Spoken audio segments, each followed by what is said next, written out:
रण क्षेत्र में आज बेहद खास मुद्दा आपके बीच है। मुद्दा तो अब तक आप समझ चुके होंगे कि किनसे जुड़ा हुआ है और किस राज्य से जुड़ा हुआ है। वही राज्य जहां पर ममता बनर्जी, महिला मुख्यमंत्री ममता बनर्जी हैं और जो हमेशा ही मां माटी मानुस का हवाला देती हैं।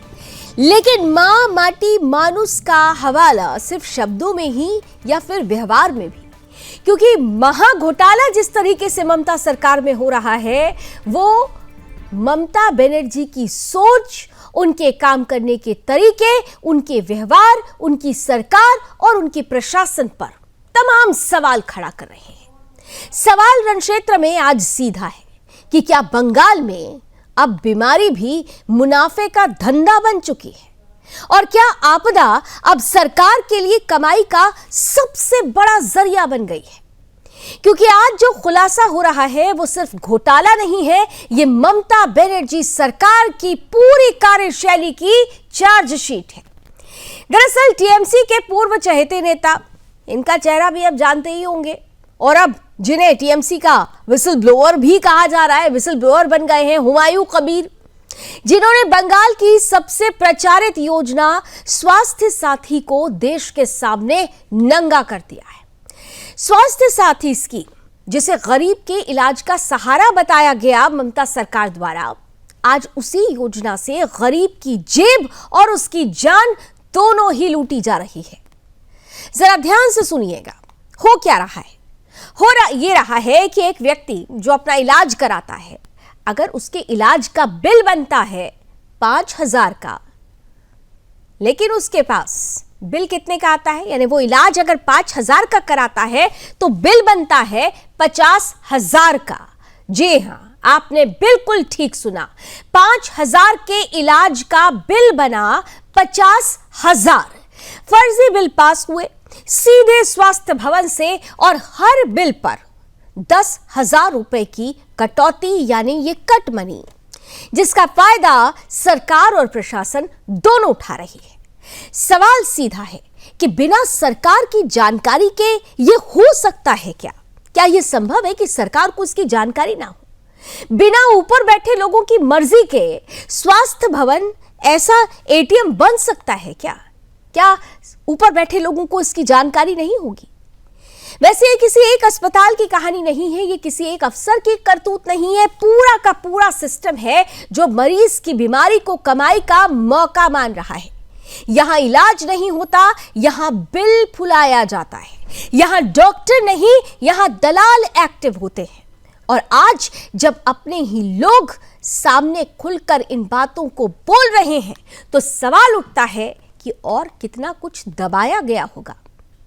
और जरा ठहरिए, अगर आपको ये लग रहा है कि ये सिर्फ हेल्थ सेक्टर तक ही सीमित घोटाला है तो साहब कहानी कुछ और भी है।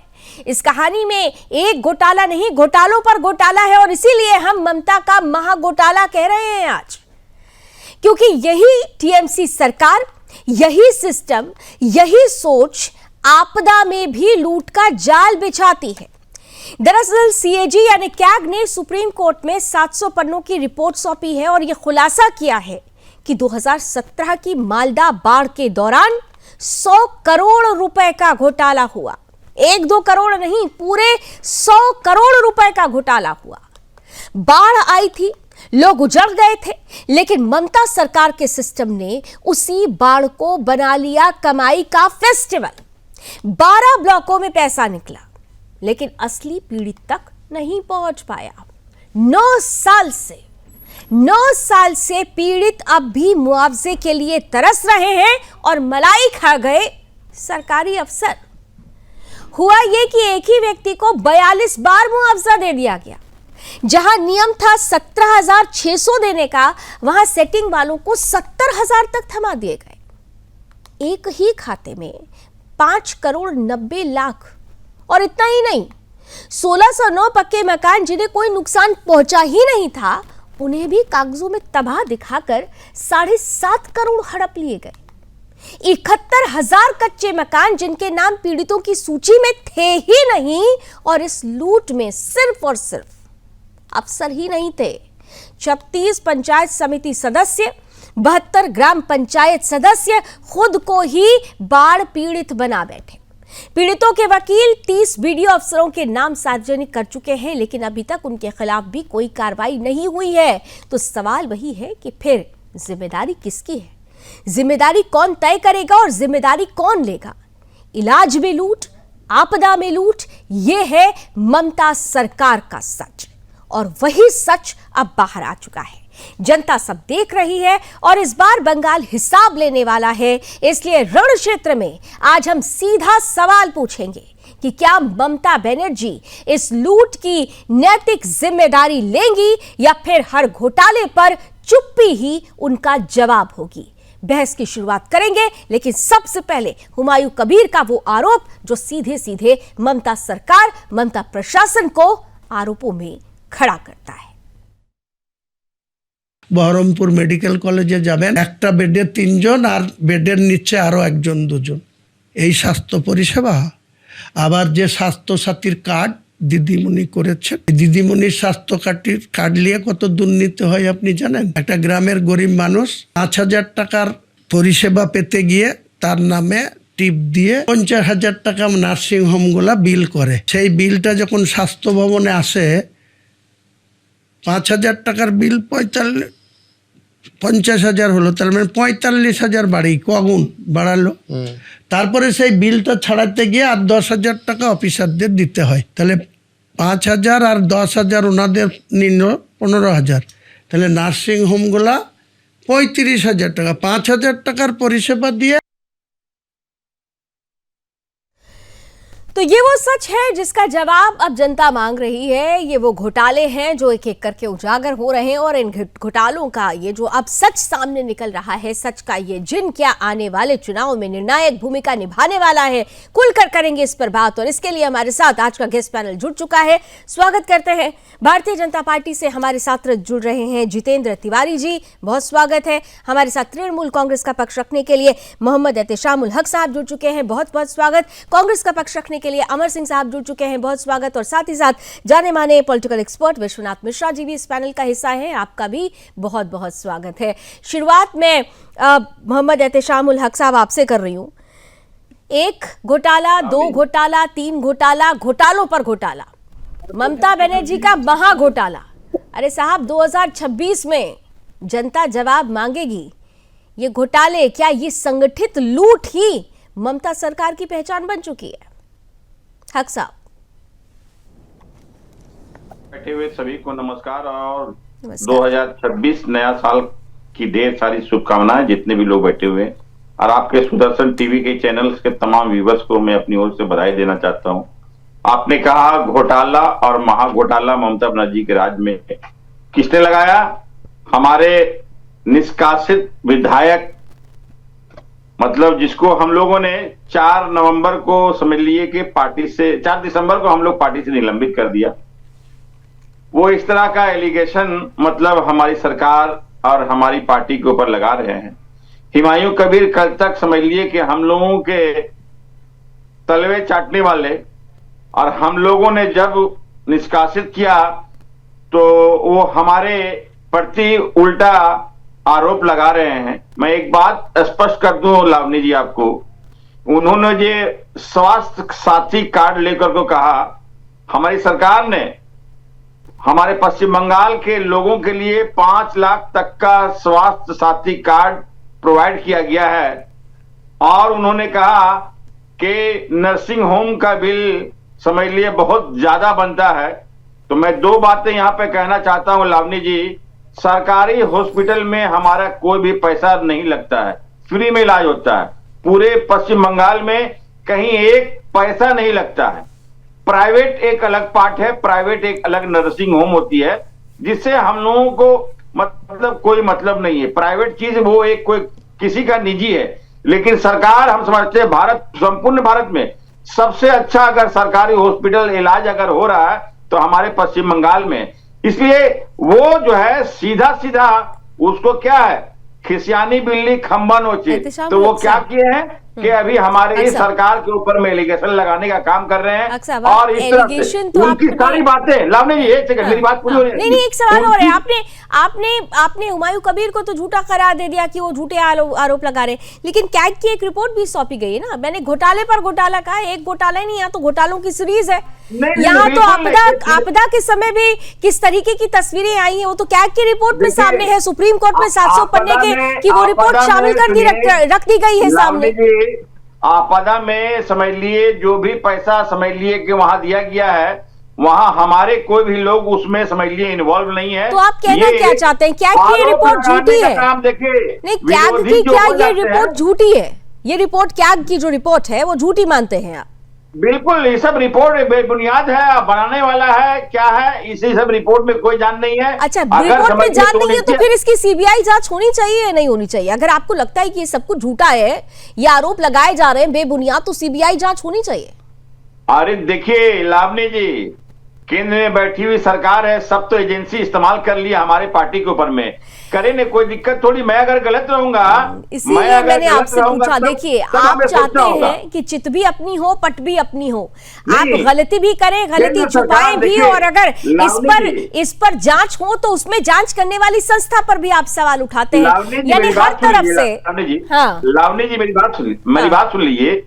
जितने भी एजेंसीज है उसको तो भारतीय जनता पार्टी के इशारे पर, केंद्र के इशारे पर चल रहा है, और जिसको इस्तेमाल कर रही है जितेंद्र जी। ED CBI. सुनिए, इनकम टैक्स, ईडी सीबीआई, ये जितेंद्र, तीनों है बीजेपी ठीक के है। भाई। यानी आपके बात हिसाब समझ से लीजिए। सब सारी संस्थाओं को खरीद लिया गया। हुमायूं कबीर जो कह रहे हैं उनके आरोप भी बेबुनियाद है। यहाँ पर जितेंद्र जी बिल्कुल। समझ नहीं आ रहा है, यहाँ पर हर चीज ये कह रहे हैं कि हमारे विरुद्ध है और इस्टेब्लिश की जा रही है। यानी कैग की रिपोर्ट भी झूठी है, हुमायूं कबीर जो आरोप लगा रहे हैं वो भी झूठा है। लेकिन सच ये है कि जिस स्वास्थ्य साथी स्कीम की ये बात कर रहे हैं, ये वही कार्ड है जो हॉस्पिटल्स में एक्सेप्ट भी नहीं किए जा रहे थे। और ऐसी एक नहीं, ऐसी दसियों खबर सामने आ चुकी है। खुद राज्य की जनता ये कहती हुई नजर आई है कई बार कि उस कार्ड को एक्सेप्ट ही नहीं किया जा रहा है, उसे माना ही नहीं जा रहा है। बावजूद उसके यहाँ पर एहतेशाम साहब जो कह रहे हैं कि आप उससे सहमत हैं। जितेंद्र जी, देखिए, मैं कहूंगा कि सीबीआई ईडी की बात तो बाद में आएगी। राज्य सरकार की अपनी जो पुलिस है, अपने जो एजेंसीज है, उन पर तो विश्वास है ना। तो राज्य सरकार ही कैग रिपोर्ट के आधार पर एफआईआर रजिस्टर करके जांच क्यों नहीं करवा ले रही है? राज्य सरकार क्यों बैठी हुई है? जब कैग रिपोर्ट आ गया और कैग रिपोर्ट में विसंगतियां पाई गई, कैग रिपोर्ट में ऐसा खुलासा हुआ कि ऐसे लोगों को भुगतान किया गया जिनका अस्तित्व ही नहीं है, जिनको जो भुगतान करना चाहिए था उससे ज्यादा राशि दी गई, ऐसे लोगों को भुगतान किया गया जिनका कोई नुकसान ही नहीं हुआ। तो ये जो रिपोर्ट आई है, इस रिपोर्ट के आधार पर एफआईआर रजिस्टर करके राज्य सरकार अपने पुलिस से, अपने सीआईडी से क्यों जांच नहीं करवा ले रही है?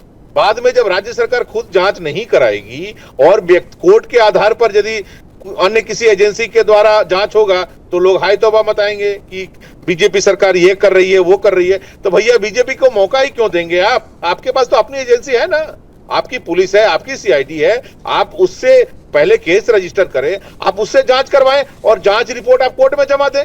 बताइए। कोर्ट निर्णय लेगा कि आपका जांच सही है कि गलत है। लेकिन ये हिम्मत भी आप नहीं दिखा पा रहे हैं। इससे पता चलता है कि दाल में कुछ काला नहीं, पूरी दाल ही काली है। बताइए एहतेशाम जी, आपकी भी तो एजेंसियां हैं, उनसे क्यों नहीं जांच करवा लेते हैं? आमने सामने लीजिए आप दोनों को जरा। देखिए एहतेशाम जी, लावनी बोलिए। जी, ये इस तरह का मतलब हमारे जितेंद्र तिवारी जी हमारे पॉलिटिक्स में, हमारे पार्टी में थे, लेकिन जब से रंग बदल लिए हैं तो इस तरह की बात ये कर रहे हैं। जिस टाइम हमारे साथ में थे इस तरह की बात ये नहीं करते थे। तिवारी जी जो है अभी थोड़ा सा मतलब हम लोगों से इतनी, अरे भाई कम से कम तो आप मेरे साथ चाय पिए हैं, नमक खाए, उसका भी इलाज रखिए, सच बात बोलिए कि ये इस तरह जैसे कि हुमायूं कबीर बोल रहे हैं उसी की वाणी आप बोल रहे हैं। क्या सलाह दे रहा हूँ? मैं तो आपको इंग्लिश से बचने की सलाह दे रहा हूँ। मैं तो पुलिस से जांच करवाने की बात कर रहा हूँ। मैं तो सीआईडी से जांच करवाने की, मैं तो आपकी सहायता कर रहा हूँ। आप क्यों दुखी हो रहे हैं? मैं तो आपकी सहायता कर रहा हूँ। जितेंद्र जी देखिए, आप आरोप लगा रहे हैं, अगर इस तरह की जरूरत पड़ेगी जितेंद्र जी, हम लोग सब कुछ, हम लोग सीआईडी भी जांच कराएंगे और मतलब जो हमारे जो आला अधिकारी है उसकी भी जांच कराएंगे। उसके लिए चिंता ना करें आप जहां पर हैं वहां से आरोप लगाइए। मैं आपको सीधा सीधी जवाब देने के लिए तैयार बैठा हूं सुदर्शन टीवी के चैनल के माध्यम से। ये तो कैग का रिपोर्ट आया है ना। कैग रिपोर्ट तो मैं जितेंद्र तिवारी नहीं बनाता है ना। वो तो सरकारी संस्था है, इंडिपेंडेंट संस्था है, वो बनाती है। अब वो यदि कोई रिपोर्ट दे रही है तो उस पर जांच होनी चाहिए ना, और आप खुद जांच कराइए। 2017 साल का रिपोर्ट है, अभी तक जांच क्यों नहीं कराई गई? इसका जवाब तो आपको देना चाहिए ना। ठीक है, समय पड़ेगा, दिया जाएगा। 17 में आप हमारे साथ में थे, आप 21 के में चले गए थे, उस टाइम में आप ये मुझे समझ नहीं आता है। ये बड़ा आसान होता है, ये जितनी भी पॉलिटिकल पार्टीज है ये कहने की कोशिश करती है कि भाई बीजेपी का दामन थाम लिया है तो सूर बदल गए हैं, लेकिन सच तो नहीं बदल सकता ना एहतशाम साहब। बात ये है, अगर आपको लगता है कि ये झूठी रिपोर्ट्स हैं तो बात तो सही है कि आपके पास भी जांच एजेंसी, आपको जांच करानी चाहिए, लेकिन अगर आप उस जांच से भी बचते हैं फिर तो सवाल आपके ऊपर खड़े होंगे। बहरहाल कांग्रेस इस पर क्या स्टैंड लेगी? अमर सिंह जी हमारे साथ हैं। अमर सिंह जी, कांग्रेस का क्या स्टैंड होगा? घोटालों पर घोटाला, ममता का महा घोटाला जो अब सामने आ रहा है। अमर जी बोलिए। लावनी जी, बड़ी अच्छी बात है कि जिस तरह बात है, बहुत अच्छा है, और जिस तत्परता से आप वेस्ट बंगाल की सरकार के खिलाफ आप आई हैं या कैग के रिपोर्ट को लेकर के डिबेट करवा रहे हैं, मुझे लगता है कि इससे पहले जो मोदी सरकार के ऊपर कैग का रिपोर्ट था उस पर भी आपको डिबेट करनी चाहिए था। मुझे नहीं लगता है कि इस पे आपने किया था। मोदी कैग के रिपोर्ट में कहा गया है कि सुन लीजिए मैम, शुरुआत जो करते हैं ना, सुनिए मैं पूरा मौका दूंगी, लेकिन आप लोगों के साथ दिक्कत ये होती है कि आप सबसे पहले क्या करते हैं, आप चैनल पर, आप एंकर पर, प्रोग्राम पर आरोप लगाना शुरू कर देते हैं। आप पहली बार तो रण क्षेत्र में जुड़े नहीं है, तो आप किस दावे से कह सकते हैं कि हमने कब किस पर डिबेट कराया या नहीं कराया? आप जरा चले जाइएगा सुदर्शन चैनल के YouTube चैनल पर और पिछली हिस्ट्री खंगाल लीजिएगा, तो शायद आपको इतिहास पता चल जाएगा कि हमने कब क्या किस मुद्दे पर डिबेट कराया। बहरहाल आज के मुद्दे पर बात कीजिए कि आपकी पार्टी का स्टैंड क्या है इस मुद्दे पर। हाँ आइए, come to the point. Modi के खिलाफ आप लोग पता नहीं क्यों सुन रहे हैं। क्या मोदी के खिलाफ की बात ही नहीं थी? आपने मेरे चैनल पर, मेरे प्रोग्राम पर मुझ पर सवाल उठाया, तो ये मेरा अधिकार है कि मैं उस पर जवाब दूं। मोदी पर या बीजेपी पर जवाब देने के लिए अभी बैठे हुए हैं जितेंद्र तिवारी जी। आप मुद्दे पर आइए। देखिए, कौशल विकास में घोटाला हुआ, के रिपोर्ट ने कहा कि कौशल विकास में हुआ, आयुष्मान में घोटाला हुआ, उसके बाद भारतमाला में हुआ, द्वारिका रैपिड ट्रेनिंग में योजना में हुआ, टोल बूथ में हुआ। ये तमाम चीजें थी जिस पर जो है एक रिपोर्ट, एक डिबेट होनी चाहिए थी। मेरा तो कहना यह था कि कैग ने यह भी कहा कि जो मोदी सरकार है उस सरकार में जो है 7 बड़े ऐसे घोटाले हुए हैं जिस पर कहीं रिपोर्ट देखी नहीं गई है। और हाल के दिनों में बिहार में चुनाव हुआ था, 70,000 करोड़ का कैग ने कहा कि यहां पे जो है घोटाला हो गया। अब रही बात, क्योंकि अब चुनाव आ रहा है, विपक्ष की जहां सरकार होगी वहां कब्र खोदे जाएंगे आपके द्वारा, मैं ये समझ रहा हूं, मैं जान रहा हूं, लेकिन सवाल उठता है कि इससे पहले जो मनमोहन सिंह की सरकार थी उसमें भी एक घोटाले की बात हुई थी। कैग ने कहा था कि 2G स्पेक्ट्रम में जो है 1,75,000 करोड़ की घोटाला किए गए, सुप्रीम कोर्ट में बरी हो गए। उसके बाद कोल घोटाला का बात हुआ, उस कोल घोटाले में भी कैग ने कहा था कि यहाँ लाखों करोड़ों का घोटाला हुआ। उसमें क्या हुआ, आपने देखा कि तमाम लोग जो घोटालेबाज हैं, नवीन जिंदल आज भी भारतीय जनता पार्टी के सांसद बने हुए हैं। कि ये कैसा रिपोर्ट है जो सुप्रीम कोर्ट में जाके औंधे मुंह गिर जाता है और एक मुद्दा बनाया दिया जाता है, सरकार के खिलाफ एक नैरेटिव सेट किया जाता है विपक्ष के सरकार के ऊपर कि ये सरकार जो घोटालेबाज है और घपलेबाज है। ये सारे चीज आपकी नजर में है और सारे चीज जो है पब्लिक डोमेन में है। मुझे आप बता दीजिए कि जितने पूछना चाहती हूँ, आपसे एक सवाल पूछना चाहती हूँ, ये जितने उदाहरण आपने भारतीय जनता पार्टी को लेकर दिया, क्या ये सब उदाहरण देकर आप ममता बनर्जी के घोटाले को पूरी तरह से क्लीन चिट दे रहे हैं? आप कह रहे हैं कि ममता बनर्जी की सरकार पे जो मुद्दा है आज का, वो घोटाले हुए ही नहीं, ये कहना चाह रहे हैं आप? नहीं, पहले मैंने क्या कहा आपको, मैंने कहा कि अच्छी बात है कि जो करप्शन हुआ उसके खिलाफ आवाज उठाई जानी चाहिए थी। मैंने तो पहले ही लाइन कहा। नहीं, आपने पहली लाइन तो ये बोली कि आप लोगों ने अब कब्र खोदनी शुरू कर दी जहां विपक्ष की सरकार है। नहीं, आपने तो पहली लाइन में पहले ही शुरू कर दिया कि बीजेपी के घोटालों के समय आपने डिबेट क्यों नहीं कराई थी। अब मैं आपसे दोबारा पूछ लेती हूँ, हमने क्या कराया क्या नहीं कराया वो छोड़ दीजिए थोड़ी देर के लिए। मैं आपसे ये पूछती हूँ कि भारतीय जनता पार्टी के घोटालों को गिनाने के बजाय ममता बनर्जी के जो घोटाले अभी सामने आए हैं, क्या कांग्रेस पार्टी उन घोटालों को लेकर आवाज बुलंद करेगी या फिर वहां पर मौन समर्थन रहेगा? देखिए, कांग्रेस पार्टी हर जगह जहां भी घोटाला होगी कांग्रेस पार्टी उसके खिलाफ है, हमेशा खिलाफ रही है और रहती है। और आपने देखा होगा कि हमारी जो सरकार थी पिछले 2004 से लेकर के 2014 तक में घोटाले में जिन मंत्रियों का अगर नाम आया, खिलाफ उन मंत्रियों रहते के तो अभी इस्तीफे तक आप देंगे। लोगों ने आवाज क्यों नहीं बुलंद की? छोड़िए, क्या आवाज क्यों बुलंद नहीं? करने की बात तो दूर, आप लोगों की तरफ से एक पोस्ट तक नहीं आया है। बीजेपी अरे के मैम, मैं तो घोटालों पर तो आपके डिबेट में बड़े बोल रहा हूं। बड़े पोस्ट आ जाते हैं। यहाँ तृणमूल अरे कांग्रेस मैम, के मैं तो घोटाले आपके- पर कोई आपके पोस्ट डिबेट क्यों में नहीं है बोल अभी रहा हूं तक? ना। मैं आपके डिबेट में बोल रहा हूं। नहीं, आप हमारे डिबेट में कहीं आकर भी। डिफेंड किसको कर रहे हैं? मैं वही तो मैं तो खुद कंफ्यूज हूं कि आप डिफेंड किससे कर रहे हैं। कांग्रेस पार्टी मैं बंगाल सबको में defend कर रहा हूं। टीएमसी के अगेंस्ट खड़ी भी है या नहीं, या गलबैया हो गई है बैकडोर से? क्लियर कर दीजिए पहले। मैं तो सत्य का डिफेंड कर रहा हूं। अगर करप्शन है उसके खिलाफ हूं मैं, भ्रष्टाचार के खिलाफ हूं मैं, और हमेशा रही है। तो फिर कांग्रेस पार्टी ने कई ऐसे उदाहरण खुलकर पेश बोलिए किए ना हैं एहतशाम जी जो से कि अपने- करानी चाहिए उनको भी जांच। अरे अगर भाई, उनको मैं तो केंद्र कह जांच रहा हूं। एजेंसियों पर भरोसा नहीं है तो राज्य की मैं जांच तो- एजेंसियों से जांच करवानी चाहिए। आप तो ये भी नहीं बोल रहे हैं। क्यों नहीं बोल रहा मैं? आप क्या मैं बोल रहा हूं? आप बताइए। आप जो करप्शन विश्वनाथ है, मिश्रा जो जी। भ्रष्टाचार है, कांग्रेस पार्टी उसके खिलाफ है। विश्वनाथ मिश्रा जी, ठीक है। अमर सिंह जी, मुझे व्यक्तिगत रूप से मैं आपको जानती हूं कि आप बहुत सीधे हैं, लेकिन आपकी पार्टी जलेबी की तरह सीधी है और यही फायदा बीजेपी बार बार उठा लेती है। आप लोग आकलन नहीं कर पा रहे। अभी कुछ दिन पहले एक स्टेटमेंट आया था विश्वनाथ जी कि इंडियन कांग्रेस पार्टी नहीं कंफ्यूजन पार्टी बन चुकी है। यहां पर देखिए दो चीजें बहुत खुलकर सामने आई है। पहली बार में अमर सिंह जी ने कह दिया हम लोगों के ऊपर आरोप लगाए, खैर मुझे तो इसकी आदत हो चुकी है, मुझे कोई फर्क नहीं पड़ता है। लेकिन दूसरी बात जो महत्वपूर्ण है, ये समझ में नहीं आ रहा है कि खुलकर ये टीएमसी का विरोध क्यों नहीं कर पा रहे। खुलकर जो विरोध होना चाहिए वो नहीं हो पा रहा। और यहां पर सबसे बड़ी बात कि टीएमसी पर अगर इतना बड़ा आरोप लग गया है तो वहां पर भी मौन साधना है। एहतशाम जी जरूर डिबेट में आए हुए हैं, डिफेंड कर रहे हैं अपनी पार्टी को, लेकिन ममता बनर्जी की तरफ से अभी तक इस घोटाले को लेकर कोई स्टेटमेंट नहीं है। क्या वो भी जानती हैं कि कुछ बोलेंगी तो गलत हो जाएगा? जी लावनी जी, देखिए कांग्रेस, ये वाकई कांग्रेस के पास कोई जवाब नहीं। देखिए जो कांग्रेस प्रवक्ता है उन्होंने कहा अगर घोटाला हुआ है तो एक पार्टी जिस राज्य में कभी सरकार में रही हो वो उसको चुनाव के मोड में जाना चाहिए। उसको पता ही नहीं कि घोटाला हुआ कि नहीं हुआ। कब? जब 100 करोड़ के भ्रष्टाचार का आरोप लगा हो। आरोप लगाने वाली कौन सी एजेंसी है? सीएजी है। 700 पन्नों की रिपोर्ट सौंपी जा चुकी है जिसमें बहुत गंभीर आरोप हैं। कम से कम आप अगर विपक्ष से हट करके सत्ता में आने की तनिक भी अपेक्षा रखते हैं तो आपका पहला धर्म क्या होता है कि जनता का जो पैसा है अगर उसका दुरुपयोग हुआ है तो आप उसके खिलाफ आवाज उठाएं।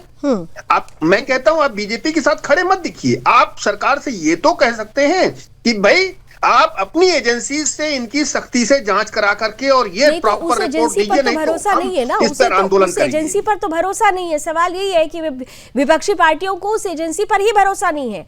देश की जितनी भी एजेंसियां हैं, अगर वो केंद्रीय एजेंसियां हैं तो एक आरोप लगता है कि वो तो केंद्र सरकार के नक्शे कदम पर चलती है, उनके हिसाब से चलती है। विश्वास ही नहीं। जी देखिए यही तो मैं कह रहा हूं कि स्टेट की एजेंसीज तो है ना, आप उनके सामने कर लीजिए। अब अगर वो सीएजी की एजेंसी जब कागज मांगती हैं, मालदा के 12 ब्लॉकों का विषय बता रहा हूं, सरकारी खजाने से करोड़ों रुपए निकल जाते हैं और जब उनसे रिपोर्ट या रिक्विजिट पेपर्स मांगे जाते हैं तो वो कहते हैं दस्तावेज गायब हो गए हैं। गायब क्यों हो गए हैं? क्योंकि पैसा किसको गया है, कैसे गया है, अंधा बाटे रेवड़ी आप ही दे। एक घर को 42 बार मिल जाता है। वो मकान करीब 1600 मकान है जो पक्के थे, बाढ़ से कोई नुकसान नहीं होता है। उनको कागजों पर क्षतिग्रस्त दिखा करके 10 करोड़ रुपया बांट दिया जाता है, यानी हड़प लिया जाता है। उसको हिंदी में कहिए 71,000 कच्चे मकानों के नाम पर बड़ा फंड निकाल करके किनारे कर लिया जाता है। इसको कह सकते हैं आप चुनाव की तैयारी के लिए भरपूर रकम की व्यवस्था की गई? नहीं तो अगर मुझे लगता है कोई भी हो जो ईमानदार हो उसके ऊपर चोरी का आरोप लगा दीजिए, वो सारे कागज पत्तर उठा के पब्लिक डोमेन में तुरंत आएगा, पीसी करेगा, कहेगा आप आइए और ये सारे पेपर्स रखे हुए हैं, हमने इन लोगों को दिया है। बताइए 25,000, 50,000, 1 लाख अगर लोग हैं इतना जिनको हमने सच दिया है था, ये तो फिर सारे तो वाकई डॉक्यूमेंट्स हैं। पब्लिक डोमेन में आकर प्रेस कॉन्फ्रेंस करना चाहिए। आपके लोगों को सीधे तौर पर कहना चाहिए कि ये आरोप बेबुनियाद है। सरकारी अफसरों को वो पन्ने, वो पेजेस, वो दस्तावेज सामने रख देने चाहिए कि हम पर झूठे आरोप लगे हैं, लेकिन यहां पर तो ऐसा कुछ भी होता हुआ नजर नहीं आता। एहतशाम जी, लेखक विश्वनाथ मिश्रा जी बात कर रहे थे, बहुत अच्छी बात है। मैं उनकी बातों को बहुत गौर से और ध्यान पूर्वक सुना। उन्होंने कहा कि जनता का पैसा का दुरुपयोग अगर होता है तो इन्वेस्टिगेशन होना चाहिए। बहुत सही बात कहा, जनता का पैसा पूरे देश में अगर दुरुपयोग कर रही है तो भारतीय जनता पार्टी है। मैं तथ्य दे रहा हूं, मैं आपको तथ्य दे रहा हूं। बीजेपी के जब से आई है तब से समझ लिए पीएम केयर फंड उसका जांच होनी चाहिए। जितने भी एहतेशाम जी, गुजराती जिसकी चर्चा कर रहे हैं पहले उस पर बता दीजिए। वो लोग देश के पैसा लूट करके विदेश चले गए, जो उनको लाने की बात चल रही है उस पर जांच होनी चाहिए। ये आरोप आप लोग जरूर लगाइएगा, आपका अधिकार है, राजनीतिक पार्टियों का ये अधिकार होता है, लेकिन जो आरोप आप पर लगे हैं, साहब सुनिए, तो जो आरोप आप पर लगे हैं उन आरोपों का खंडन आप किस आधार पर करेंगे? अगर आप पर बेबुनियाद आरोप लगता है तो आप उसका विरोध दर्ज कराएंगे ना। यहाँ तो आप लोगों ने विरोध भी नहीं दर्ज किया। ये विरोध दर्ज ना कराना ही तो आपका डर बताता है कि अगर विरोध दर्ज कराएंगे तो शायद कुछ और ऐसे पन्ने खुल जाएंगे जिससे आप मुश्किलों में पड़ जाएंगे। आपके लोग तो विरोध भी नहीं दर्ज करा रहे। लावनी जी, मैं इत्मीनान से बैठा हुआ हूं, जब भी डिबेट पे बुलाएंगे मैं आऊंगा और जब भी कोई भी सवाल करेंगे मैं जवाब देने के लिए तैयार हूं मैं। लेकिन आप हमारे जितेंद्र तिवारी जी बीजेपी के अभी बड़े नेता पश्चिम बंगाल के हैं, उनसे कहिए पीएम केयर फंड का हमें हिसाब चाहिए, कब हमें मिलेगा? काला धन जो विदेशों से आने वाला था कब मिलेगा? 2 करोड़ के हिसाब से 22 करोड़ नौजवानों को, बेरोजगार को मिलने वाला था, उनका हिसाब चाहिए उनसे। 15 लाख नहीं, देखिए एहतेशाम जी, हिसाब चाहिए। एहतेशाम जी, माध्यम से कह रहा हूँ, एहतेशाम जी, 2 गलतियां एक चीज को गलत को सही नहीं कर सकती हैं। नहीं चलेगा। किसी ये अच्छा है कि सवाल के जवाब में सवाल दागो, लेकिन सवाल का जवाब नहीं दो। चलिए जितेंद्र जी, जवाब दे दीजिए जल्दी से। जनता जनार्दन है, सबका हिसाब लेगा, सबका हिसाब जनता लेगी। हाँ, सबका जवाब लेगी। जरा जल्दी से जितेंद्र जी से जवाब ले लेते हैं इसका। सबका जवाब जनता देगी। जितेंद्र जी, सुदर्शन टीवी को बहुत बहुत धन्यवाद कि लैला मजनू का जो स्नेह था, आपस में प्यार था, वो तो हम कहानियों में सुनते थे, लेकिन आज तृणमूल कांग्रेस और कांग्रेस के लोग जिस तरह से एक दूसरे के साथ खड़े हैं, वो प्यार की कहानी आज फिर ताजा हो गई। अमर जी मुस्कुरा रहे हैं, आपकी बात पे जवाब देंगे अभी जी। हाँ, बोलिए तो दर्द हो रहा है, इन्हें एक दूसरे के लिए दर्द हो रहा है और बंगाल की जनता ये समझ गई है कि तृणमूल कांग्रेस और कांग्रेस एक ही है, इसीलिए कांग्रेस का सुपड़ा साफ हो गया है। बंगाल में लड़ाई तृणमूल के खिलाफ भाजपा की लड़ाई है, कांग्रेस अस्तित्वहीन हो गई है। ये जनता, बंगाल की जनता ये समझ गई है। अब कांग्रेस को ये निर्णय लेना है कि ऑल इंडिया पार्टी होते हुए भी तृणमूल के सामने समर्पण करेगी या अपने पैरों पर खड़ा होने का प्रयास पूरे देश के साथ बंगाल में भी करेगी। ये निर्णय कांग्रेस को लेना है। बताइए अमर जी, निर्णय आपको लेने की बारी है। चलिए एक छोटा सा ब्रेक लेने के लिए मुझे बोला जा रहा है, ब्रेक का वक्त भी हो चुका है, लेकिन ब्रेक के बाद अमर जी आपके पास ही आएंगे कि क्या वाकई आप लोगों ने समर्पण कर दिया है? क्योंकि यहाँ पर जब घोटालों की बात होती है तो निश्चित रूप से मोदी सरकार को घेरने के लिए तो बहुत सारी बातें हो जाती है, लेकिन विरोधी पक्ष में, विरोधी खेमे में, विपक्षी पार्टियों के राज्य में अगर घोटाले होते हैं तो वहां पर कांग्रेस खुलकर, जैसा कि पश्चिम बंगाल में जो खबर आ रही है उस पर बहुत खुलकर विरोध क्यों नहीं? ये समर्पण है, ये मौन समर्थन है, क्या है ये रिश्ता, क्या कहलाता है? तो रणक्षेत्र में बात ममता के वहां घोटाले की हो रही है और इसी पर हम चर्चा कर रहे हैं। ब्रेक के बाद भी पैनलिस्ट का स्वागत करते हुए सीधे अमर सिंह जी आपके पास आ रहे हैं। ब्रेक से पहले जितेंद्र जी ने आप पर एक सवाल दाग दिया था कि भाई समर्पण कर बैठे हैं क्या आप लोग, या अभी भी क्लियर नहीं है कि साथ चलना है या अलग अलग राहें हैं? अमर सिंह जी, बड़ा मुझे लगता है कि बड़ा ही अनुभवी आदमी है। उन्होंने कहा कि लैला मजनू का रिश्ता है। मुझे लगता है कि मैं 40 साल से ज्यादा वेस्ट बंगाल में सत्ता से बाहर हूँ और आप जो है कभी सत्ता में आए ही नहीं है, और जो स्थिति आपने उत्पन्न किया है उस स्थिति में मुझे नहीं लगता है कि जीवन में कभी सत्ता में वेस्ट बंगाल में आएंगे। उसी का नतीजा था जो आप उपद्रव मचाया और रोहिंग्या के नाम पर, चाहे फिर SIR के नाम पर और हिंदू मुस्लिम के नाम पर जो उपद्रव किया है उसका जनता आप जवाब देगी। और अगर चुनाव आयोग नहीं होता तो मुझे लगता है 2024 में ही आप सुपड़ा साफ हो गया था आपका, और चुनाव आयोग के बल पे आप जीत करके आए हैं। इतना इतराइए मत, अभी भी बैसाखी की ही सरकार है इतने सहयोग लेने के बाद भी। और सवाल ये है कि आखिर जो घपला हुआ, घोटाला हुआ, कांग्रेस पार्टी तो हमेशा से कहती है कि मैं उसके खिलाफ हूं। मैंने अपनी सरकार में अपने मंत्रियों का इस्तीफा लिया है। आप बता दीजिए आपने कितने मंत्रियों का इस्तीफा लिया है जिसके ऊपर आरोप लगा है? एक भी बेंचमार्क सिर्फ तो करके दिखाइए जितेंद्र जी, कि सिर्फ दूसरे पर आरोप लगाइएगा आप। जितेंद्र जी जवाब कभी नहीं आइएगा वेस्ट बंगाल में।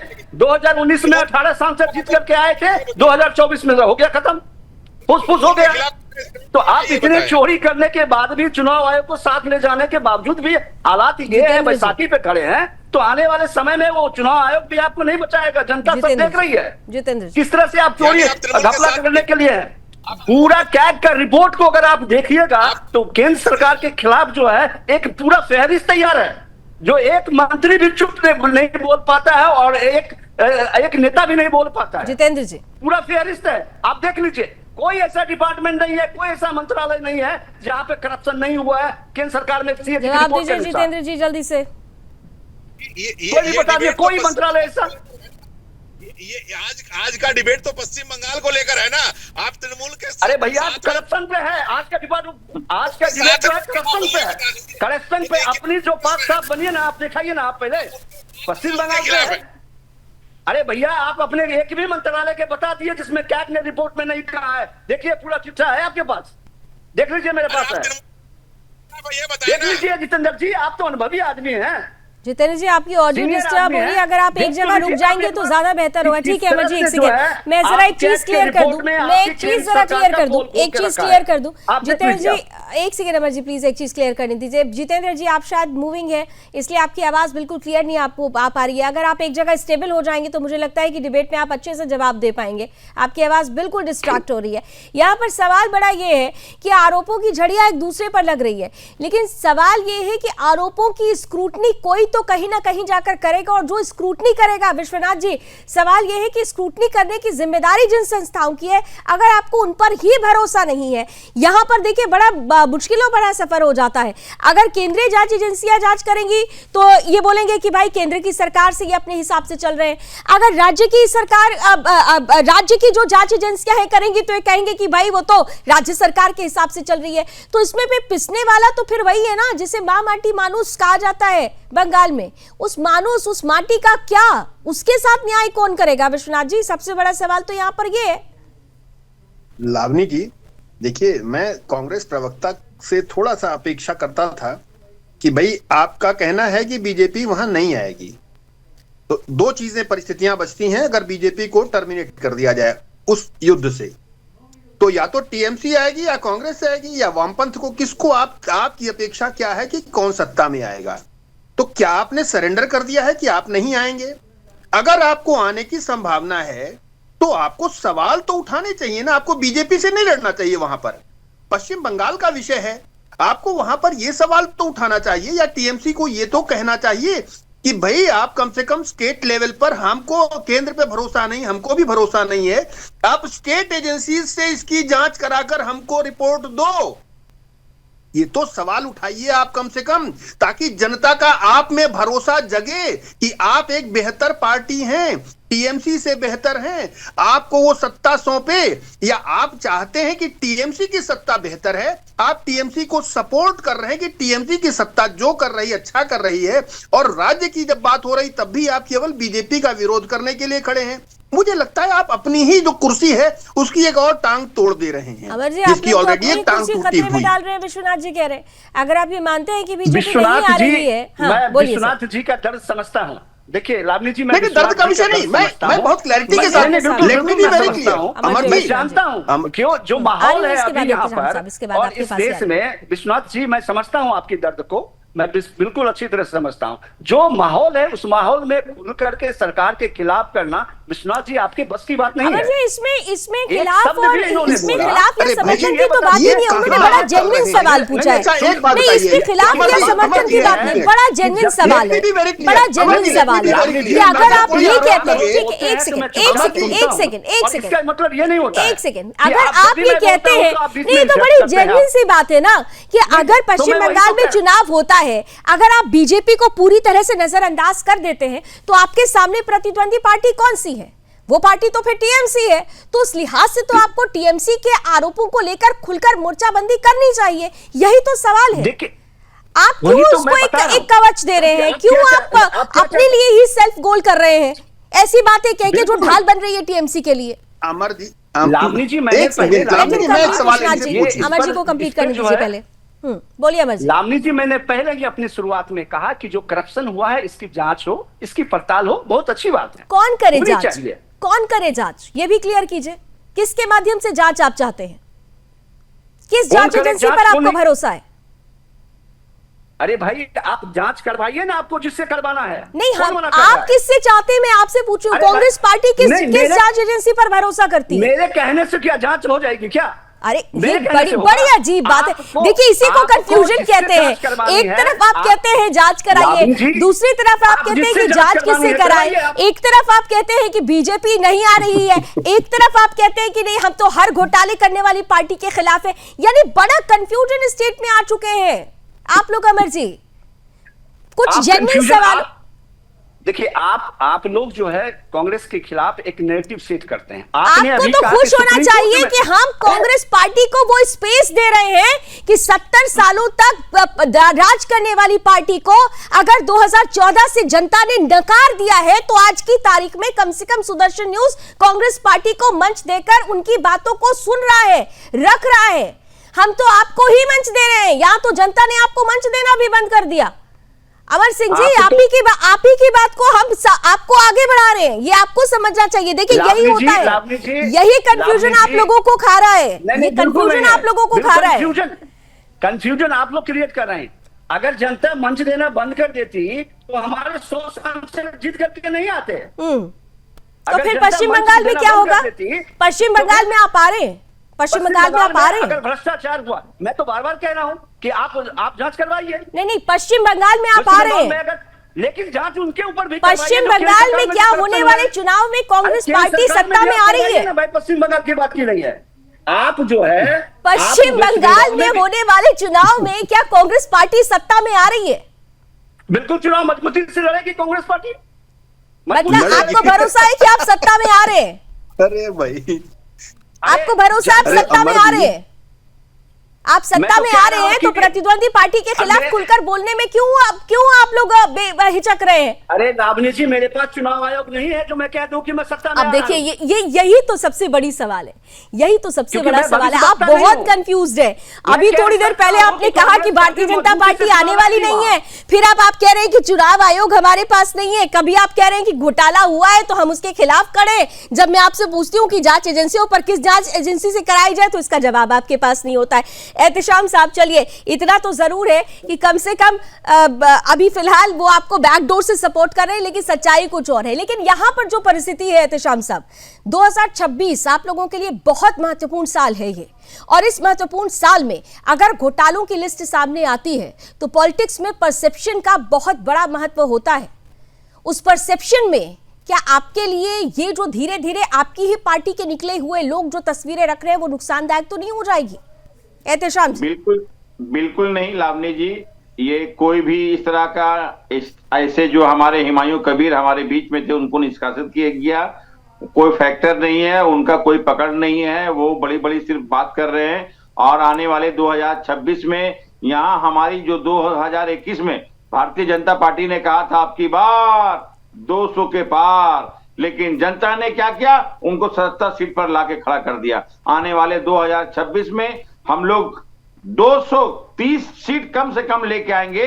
और भारतीय जनता पार्टी जो विपक्षी अभी बहुत बड़ी पार्टी है यहाँ पश्चिम बंगाल की, बड़ी पार्टी वही है, उनको समझ ले विपक्ष में बैठने का भी लायक नहीं रह पाएंगे।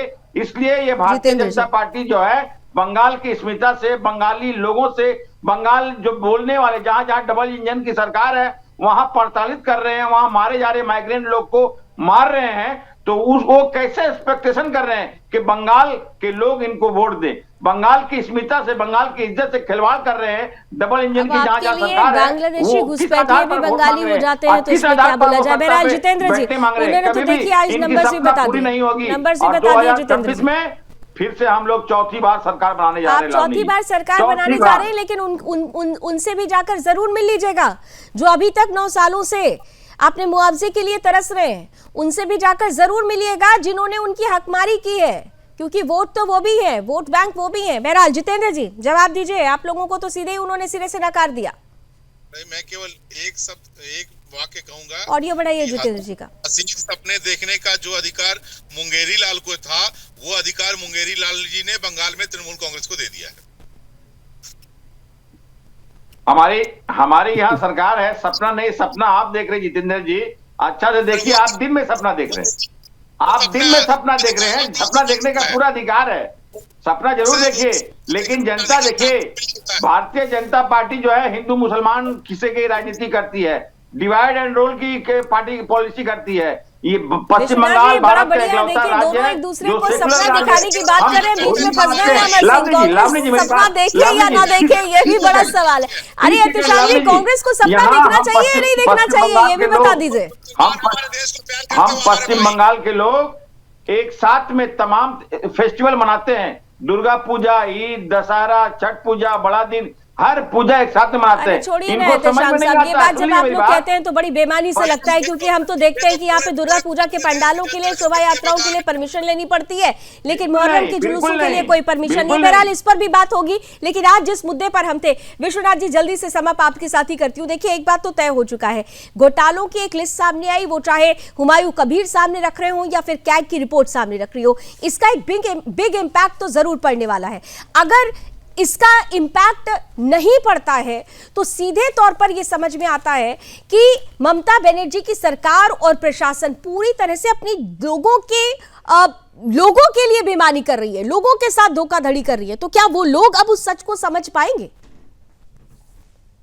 लावनी जी, अगर टीएमसी वाकई ईमानदारी से इस बात को चाहती है कि उसने कोई बेईमानी नहीं की है और इसका दुष्प्रभाव उनके चुनावों पर न पड़े, तो उन्हें तत्काल जाना चाहिए अपनी स्टेट एजेंसीज के थ्रू, और वो जांच करके जो जो चीजें मांगी गई, जैसे कहा गया 71,000 कच्चे मकानों के नाम पे फंड निकाला गया, वो लिस्ट जारी करनी चाहिए, पब्लिक डोमेन में डालिए उसको कि इन लोगों को डाला, और उनमें कहिए, लोग इंडिपेंडेंट एजेंसीज चैनल्स को बुलाइए, बोले कोई नाम बुलाइए, मैं आपको आदमी दे दूंगा, वो लाकर सामने रख दूंगा, वो मकान चेक करा दूंगा।